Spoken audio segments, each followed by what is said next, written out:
મનીષા, તારા મમ્મીને કેટલી વાર કીધું છે કે તારા મોબાઈલમાં ફોન કરવાનો, મારા મોબાઈલમાં ફોન કર્યા કરે છે.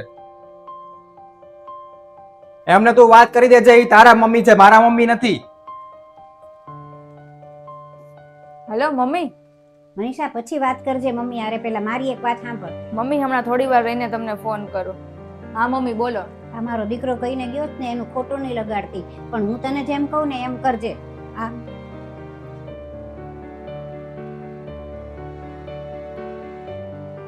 હા વાંધો નહીં, એમ જ કરીશ.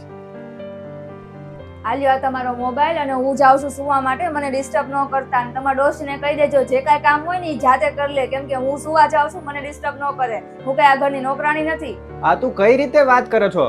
હું તો આ જ રીતે વાત કરીશ. અરે તારી હિંમત કેમ થઈ મારા મમ્મી વિશે આવું બોલવાની?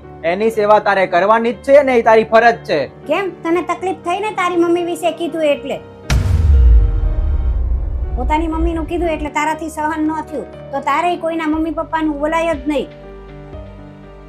અને દુનિયાનો નિયમ છે કે જેવું કરશો ને એવું જ પામશો. અને આ બધું કરવા માટે તો મેં જ એને કીધું તું કે આવી રીતે કર, એટલે એને ખબર પડે.